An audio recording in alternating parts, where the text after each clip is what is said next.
ಅವರೆಲ್ಲರನ್ನು ಬಿಜೆಪಿಗೆ ಸೇರಿಸ್ಕೊಂಡ್ಮೇಲೆ ದೊಡ್ಡ ಚಾಲೆಂಜ್ ಇದ್ದಿದ್ದು ಅಥಣಿ ಮತ್ತು ರಾಣಿಬೆನ್ನೂರು. ಅಲ್ಲಿ ಬಂಡಾಯ ಆಗಬಾರದು ಅಂತ ಒಂದು ಸಣ್ಣ ಜಾಣತನ ಕೂಡ ತೋರಿಸಿದ್ರು ಯಡಿಯೂರಪ್ಪನವರು.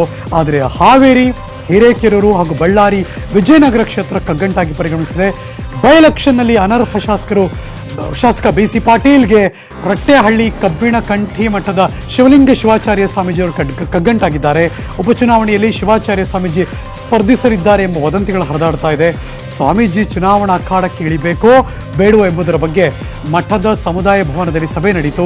ಸಭೆಯಲ್ಲಿ ಬಿಜೆಪಿಯ ಜಿಲ್ಲಾ ಪಂಚಾಯತ್ ಸದಸ್ಯ ನಿಂಗಪ್ಪ ಚಳಗೇರಿ ಸೇರಿದಂತೆ ಭಕ್ತರು, ರಾಜಕೀಯ ಮುಖಂಡರು ಕೂಡ ಭಾಗವಹಿಸಿದರು. ಸ್ವಾಮೀಜಿ ಸ್ಪರ್ಧೆಗೆ ಸಭೆಯಲ್ಲಿ ಪರ ವಿರೋಧ ಚರ್ಚೆ ಆಯಿತು. ನಾಳೆ ಚುನಾವಣೆ ಸ್ಪರ್ಧಿಸೋದ್ರ ಬಗ್ಗೆ ಶಿವಲಿಂಗ ಶಿವಾಚಾರ್ಯ ಸ್ವಾಮೀಜಿಗಳು ಅಧಿಕೃತ ಮಾಹಿತಿಯನ್ನು ಹೊರಹಾಕ್ತಾರೆ.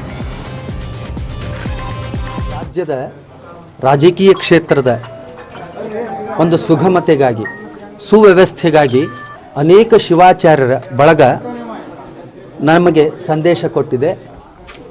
ತಾವು ಆ ಕ್ಷೇತ್ರವನ್ನು ಶುದ್ಧಪಡಿಸಬೇಕು ಅನ್ನೋ ನಮ್ಮ ಭಕ್ತರಾದಿಯಾಗಿ ಅನೇಕ ಜನರು ತಾವು ರಾಜಕೀಯ ಕ್ಷೇತ್ರವನ್ನು ಶುದ್ಧ ಮಾಡಲಿಕ್ಕೆ ಅವಕಾಶ ಇದೆ, ಮಾಡಬೇಕು ಅನ್ನುವಂಥ ಕೂಗನ್ನು, ಧ್ವನಿಯನ್ನು ನಮಗೆ ವ್ಯಕ್ತಪಡಿಸಿದ್ದಾರೆ.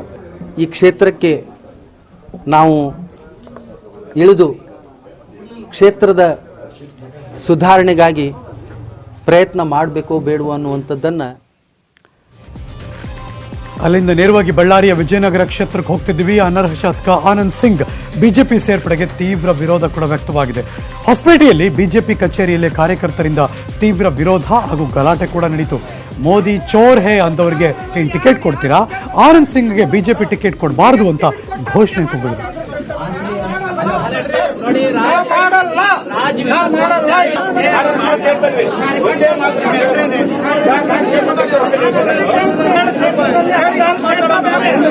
ಈ ಕ್ಷೇತ್ರನೇ ಬೇರೆ.